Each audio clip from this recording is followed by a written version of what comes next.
Hindi ako mayaman at saka hindi ito alahas. Mga piki ito pangontra lang sa kulang. Ay! So guys, kitang-kita natin kung paano pinaghihirapan ni Diwata itong kanyang mga niluluto dito So nakikita natin napakasipag niya talaga.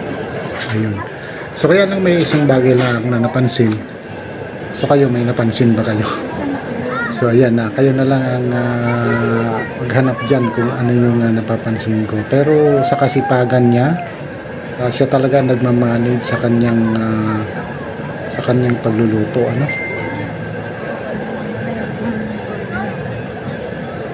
Kaya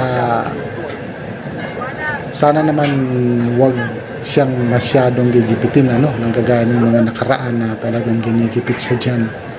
At gusto na naman siyang ipa-close, gustong ipasara na naman, So, kung narinig din niyo ang kanyang mga comment doon, ay at ang mga taong mga masisipag at ganyan, dapat tulungan, di ba? Hindi ginigipit.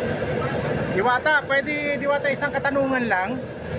Ay, wala munang tanong-tanong. Wala muna, busy-busy si Diwata. Bawal muna interview kasi mainit ako ngayon. Ay, bakit to? Wala munang social media interview. Bakit to mainit? Mainit ang panahon.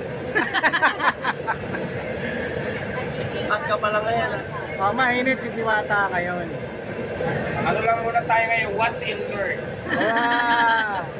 What's in learn, no interview. Diwata, tatanong lang sana namin kung gaano nakayaman si Diwata kasi ang lalaki ng alahas niya. Hindi ako mayaman at saka hindi ito alahas. Mga piki ito pangontra lang sa kulang. Ay, Tao okay gusto po. kong kulamin kaya Ayan. kung alam ka. Ayan, okay. Para ko sa nakakaalam dyan, hindi ko ito alahas sa food ko ha. Pangontra sa kulang, panupol sa Bisaya. Kasi nakikita namin talaga palang napakalakas itong iyong overload.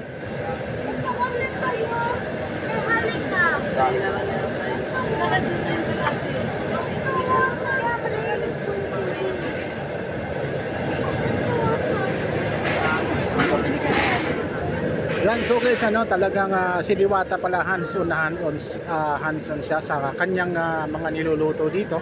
Siya talaga na mamahala dito sa kanyang kitchen. Ayan, nakikita ninyo, ang dami niyang mga doon, ang dami niyang mga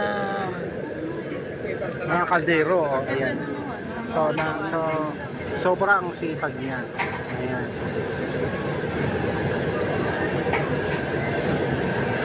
Ayan, okay. So maraming salamat kay Diwata, Thank you very much. Sa mga nag-aabang ng Steak and Joy dyan, yun. After 13 years po, pwede na kami mag-serve. Ay, bakit ang tagal naman? Bakit ang tagal? Ganun katagal, 5 years yung baba nito for marinade. 5 years din po yung lungko. Ayun, okay. Oo.